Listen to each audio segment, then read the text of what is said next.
Let's get back to our conversation with Roger Berliner. He's president of the Montgomery County Council.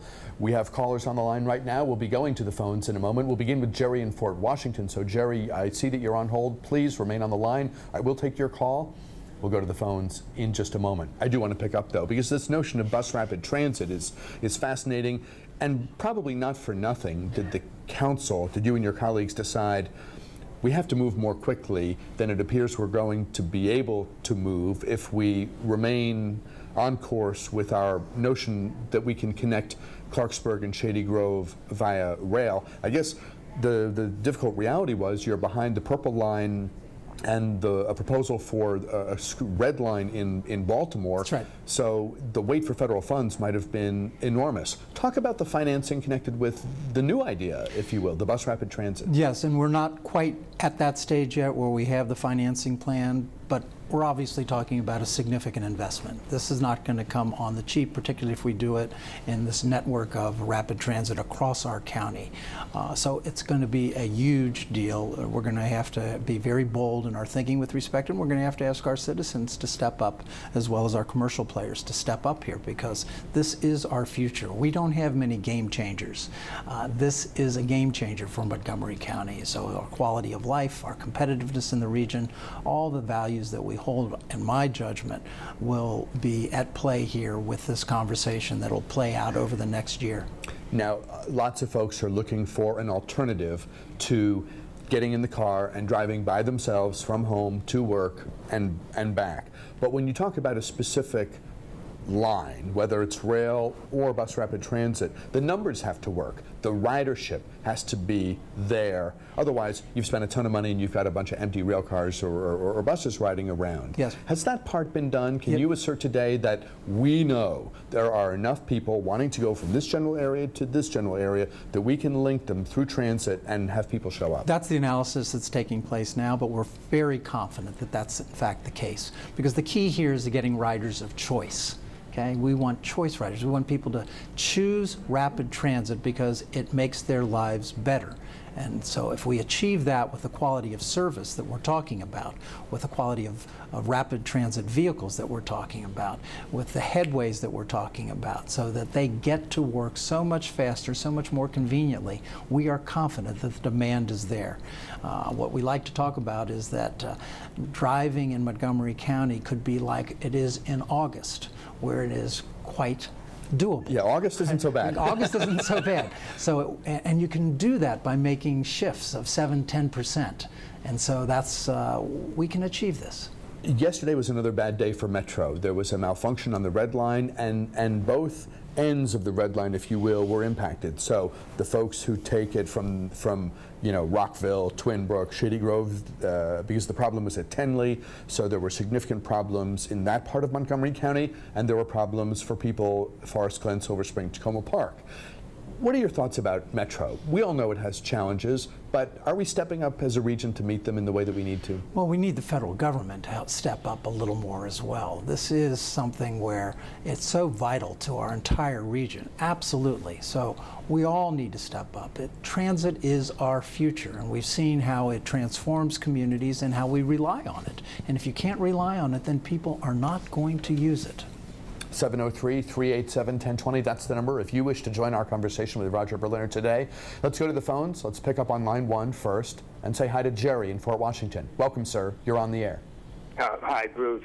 Hi, Congressman. I just wanted to, I was listening to you, and you all but conceded that Mike Miller controls or has unparalleled power in the Senate, and he controls committee chairmanships and what have you. So you've pretty much tossed that aside and said that you're going to depend on the House as it relates to the teachers' pensions.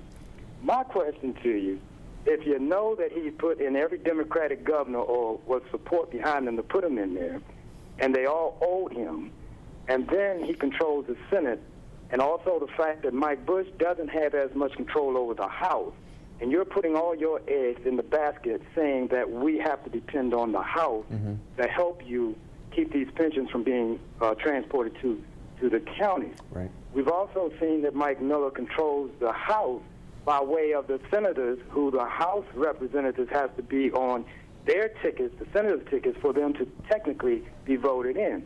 So my question, do you have other alternatives besides depending on the House to help you with the pension? When are you all going to step outside of that system and work beyond it? That's my question. Thank you, sir. Jerry makes an interesting point because particularly in Prince George's County, senators do have such incredible influence, but he makes an interesting point. Your comment? No, appreciate it, and I didn't mean to concede the Senate, but I think I was trying to be somewhat realistic in terms of the politics of this, particularly since they passed it previously. So now you've got the governor in favor of it, and you've got the president and the Senate working it very hard. So I think we have an uphill fight in the Senate. And so then I look to the body that historically has been aligned with local governments on this issue and say, I am hopeful that that's where our firewall is. But we're not conceding anything. I was just trying to be realistic politically as to what can and cannot happen. And we're working with our Maryland Association of Counties, as you observed, and they're taking the lead with respect to this. So we need a coalition of everyone to get involved in this fight. Has there been talk of sweeteners, of saying, we're going to shift this mandate, and we know you don't like it, and it's going to cost, but we're going to give you something to ease the pain, ease the burden? Well, they've certainly put that on the table, but quite frankly, we don't know how long those sweeteners would exist, and really it's the out years and the uncertainty that is just so traumatic. The liabilities grow exponentially over time, and their sweeteners do not.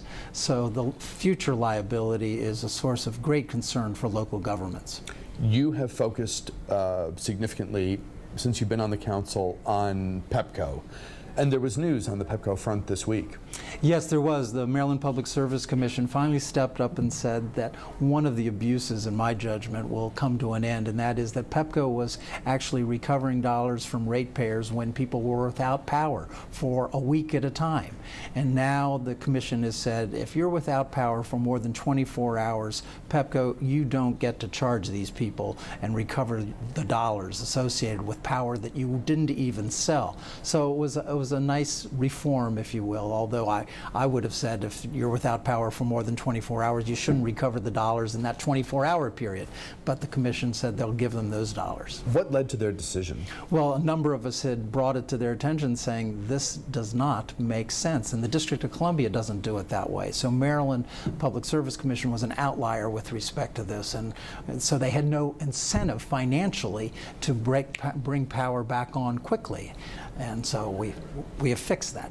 Is this an instance where the consumers and local leaders were heard at the proverbial tables of power? Absolutely. Well, Montgomery County actually made a petition on this set of issues and fought very hard with respect to this, and the commission agreed with the county. So I feel good that we've produced for our residents. Roger Berliner is the president of the Montgomery County Council. Thanks for coming down and battling the traffic to be with us today. Good to see you. Nice to be with you, Bruce. Good of you to come and join us. Thanks for your time. We'll step aside. We'll get you caught up on the Friday news headlines and the forecast, and then much more of the program.